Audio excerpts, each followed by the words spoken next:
2024 లేదా 25లో డిగ్రీ లేదా బీటెక్ చదివారా? సాఫ్ట్‌వేర్ జాబ్ కోసం ఎదురు చూస్తున్నారా? అయితే కోడ్‌జ్ఞాన్ 100 డేస్ కోర్సులో చేరండి. జాబ్ సాధించండి. చాలా మంది సాఫ్ట్‌వేర్ జాబ్స్‌కి అప్లై చేస్తూ ఉన్నారు. బట్ చాలా మంది కంప్లెయింట్ ఏంటి అంటే, మాకు ఏ అప్డేట్ రావట్లేదు. అసలు రీజన్ ఏంటి అనేది క్వెషన్ చాలా మందికి ఉంది.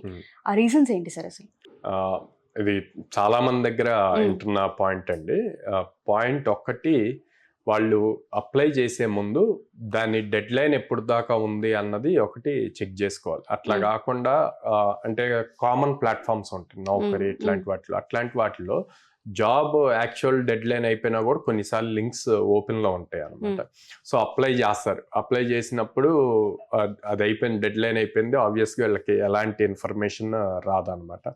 సో అక్కడ ఒకటి వెయిట్ చేస్తారు. రెండు, వీళ్ళు ఏదైతే జాబ్కి అప్లై చేస్తున్నారో ఆ జాబ్ డిస్క్రిప్షన్ చెక్ చేయకుండా అప్లై చేస్తూ ఉంటారు అనమాట. సో కంపెనీస్ బేసిక్గా రిజెక్షన్వి చాలా తక్కువ రిప్లైస్ పంపిస్తాయి అనమాట. సో అక్కడ ఒకటి మిస్ చేస్తారు.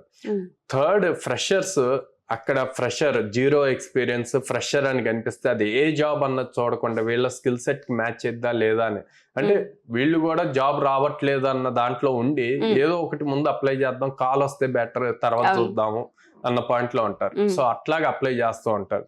అండ్ అసలు దేనికి అప్లై చేస్తున్నాము, ఫర్ సపోజ్ వీళ్ళు నేర్చుకున్న స్కిల్ సెట్ వచ్చేసి జావా, ఓకే, కానీ అక్కడ వచ్చేసి పైథాన్ రిలేటెడ్ లేకపోతే ఎస్క్యూఎల్ రిలేటెడ్ ఇట్లాగా అడుగుతారు అనమాట.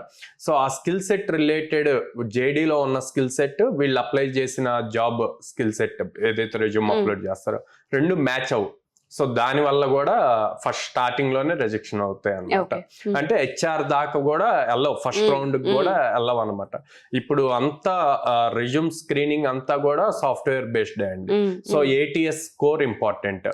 సో ఈ ఏటీఎస్ స్కోర్ 80%, 75% అబౌవ్ ఒక కంపెనీ ఒక్కోలా చూస్తారు.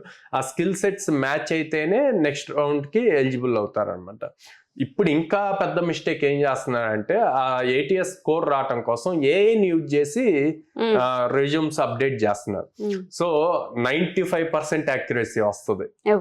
ఓకే, అది ఏమవుతుంది అంటే మీకు యాక్చువల్ ఉన్న స్కిల్ సెట్ కన్నా ఎక్స్ట్రా స్కిల్స్ అన్ని యాడ్ చేయటం వల్ల మీరు ఇంటర్వ్యూ రౌండ్ వచ్చినా కూడా అక్కడ చెప్పలేరు, ఆన్సర్స్ చెప్పలేరు.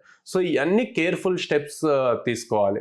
నెక్స్ట్, రెజ్యూమ్లో వచ్చేసి బేసిక్గా మన డీటెయిల్స్ ఇస్తాము, తర్వాత మన ఎడ్యుకేషన్ క్వాలిఫికేషన్ ఇస్తాం, తర్వాత మనం చేసిన ప్రాజెక్ట్స్ ఇవన్నీ మెన్షన్ చేస్తాం అనమాట.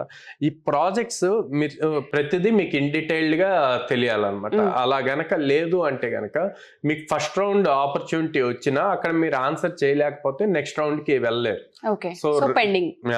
సో అక్కడ resume plays the key role. And ఇంతమంది ఆఫ్లైన్ ఇంటర్వ్యూస్కి వెళ్ళినప్పుడు మీరు ఎందుకు సెలెక్ట్ చేయాలి, మిమ్మల్ని ఎందుకు సెలెక్ట్ చేయాలి వాళ్ళందరిలో అంటే మీకు ఒక యూనిక్ క్వాలిటీ ఉండాలి, మీకు ఇన్ డెప్త్ స్కిల్ ఉండాలి. సో అవన్నీ కూడా ఫ్యాక్టర్ అవుతాయి. ఇట్లా మల్టిపుల్ థింగ్స్ ఫ్యాక్టర్ అవుతాయి. కాబట్టి చాలా మంది అప్డేట్ రాలేదు అనుకుంటున్నారు, కానీ వాళ్ళు ఫాలో అవుతున్న ప్రాసెస్ కరెక్టా కాదా అన్నది చెక్ చేసుకోవట్లేదు. సో కొన్నిసార్లు మన మిస్టేక్స్ వల్ల కూడా ఇది జరిగే అవకాశం అంటే రెజ్యూమ్ కి అప్డేట్ రావట్లేదు, మీరు అప్లై చేసిన జాబ్ నుంచి అప్డేట్ రావట్లేదు అంటే మీ దగ్గర స్కిల్ సెట్ లేదు అని కాదండి. దానివల్ల డిసప్పాయింట్ అవ్వాల్సిన అవసరం లేదు. కొంచెం చిన్న చిన్న కరెక్షన్స్ చేసుకుంటే సరిపోద్ది. ఏంటి, ప్రాపర్ చెక్ చేసుకోవాలి వచ్చిన జేడీ ఏంటి, మన దగ్గర ఉన్న స్కిల్ సెట్ ఏంది, అండ్ జాబ్ ఇంకా డెడ్ లైన్ ఉందా లేదా, డెడ్ లైన్ బిఫోరే అప్లై చేస్తున్నామా లేదా, ఇట్లాంటి చిన్న చిన్నవి చెక్ చేసుకుంటే గనక కంపల్సరీగా అప్డేట్స్ వస్తాయి, జాబ్ క్రాక్ చేయొచ్చు. ఓకే. అండ్ ఎవరైతే కోడ్9లో జాయిన్ అవ్వాలి అనుకుంటున్నారో 2025 పాస్డ్ అవుట్ అయ్యి బయటకు వచ్చిన ప్రతి స్టూడెంట్ కూడా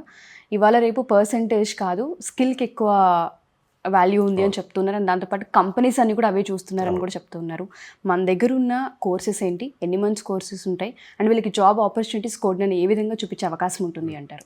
మన దగ్గర Java full stock, Python full stock, data analytics ఉందండి. సో వీటిల్లో మ్యాక్సిమం నెంబర్ ఆఫ్ జాబ్స్ అంటే మార్కెట్లో 100 జాబ్స్ ఉంటే 75% వీటి మీదే ఉంటాయి అన్నమాట. సో కోడ్9 అన్నది ఆల్మోస్ట్ 800+ కంపెనీస్తో అసోసియేట్ అయ్యింది. సో దానివల్ల almost every alternate day drive జరుగుతుంది. సో స్టూడెంట్ కి మనం అప్ స్కిల్ చేస్తాము, at the same time opportunities చూపిస్తాం. సో దానివల్ల ప్రతి స్టూడెంట్ జాబ్ క్రాక్ చేయడానికి 100% ఛాన్సెస్ ఉంటాయి అన్నమాట. సో మిమ్మల్ని అప్రోచ్ అవ్వాలంటే ఎలా? స్క్రీన్ మీద కనిపిస్తున్న నెంబర్స్ కాల్ చేయొచ్చు ఆర్ డైరెక్ట్ గా పేరెంట్స్ అండ్ స్టూడెంట్స్ మా బ్రాంచెస్ కి విజిట్ చేయొచ్చు అనమాట.